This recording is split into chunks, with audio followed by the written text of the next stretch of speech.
પાણીના મુદ્દે જે વિરોધ પ્રદર્શન થયું અને એમાં પોલીસ દ્વારા બહેનોની અને કોંગ્રેસી કાર્યકર્તાઓની અટકાયત કરવામાં આવી એ બાબતે જે વિડીયોઝ અને વાયરલ થયા છે એના આધારે અમે સિનિયર ઓફિસર ડીસીપી રેન્કના ઓફિસર તરફથી તપાસ કરાવી રહ્યા છે અને આ મુદ્દાને સેન્સિટિવલી લેવામાં આવ્યો છે. બહેનો સાથે જો આ રીતના વર્તન થયેલું હોય તો એના માટે ઇન્ક્વાયરી આપવામાં આવી છે અને એ બાબતે કાર્યવાહી કરવામાં આવશે.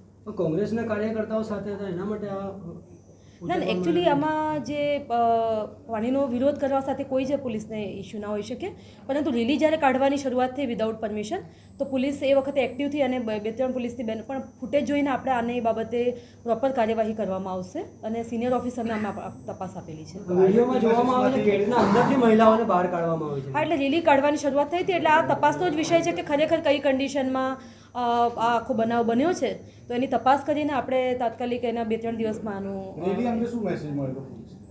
પોલીસ આ રીતના વિરોધ પ્રદર્શન થવાનું છે એટલો મેસેજ મળેલો હતો અને એ બાબતે પોલીસ બંદોબસ્ત રાખવામાં આવેલો હતો.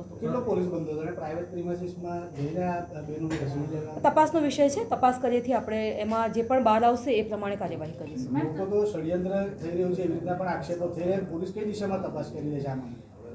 પોલીસના સિનિયર ઓફિસરને તપાસ આપેલી છે. આની અંદર પરમિશન લીધેલી હતી કે નહીં લીધેલી હતી, ક્યાંથી આ વિરોધ પ્રદર્શન થયું અને ફૂટેજ જે આવ્યા છે એના આધારે આપણે 100%ની અંદર આપણને ખબર પડશે જ કે કઈ કન્ડિશનમાં વિરોધ કરતા બહેનોને અટકાવવામાં આવ્યા હતા, રેલી નીકળી ગઈ હતી, પ્રાઇવેટ પ્રિમાઇસીસ હતી અને એના આધારે જ નિર્ણય લેવામાં આવશે. અમે સ્થાનિકોના પણ એમાં નિવેદનો લઈશું.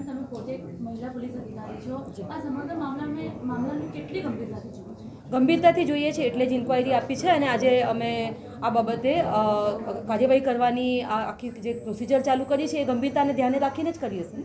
પોલીસ જે દોષિત સાબિત થાય તો શું એક્શન લેવામાં આવશે? એ જે પ્રમાણેની ઇન્ક્વાયરીનો રિપોર્ટ આવશે એ પ્રમાણે એક્શન લેવામાં આવશે. કાયદાની જોગવાઈ પ્રમાણે શું લેવામાં આવશે? ઠીક છે, થેન્ક યુ વેરી મચ.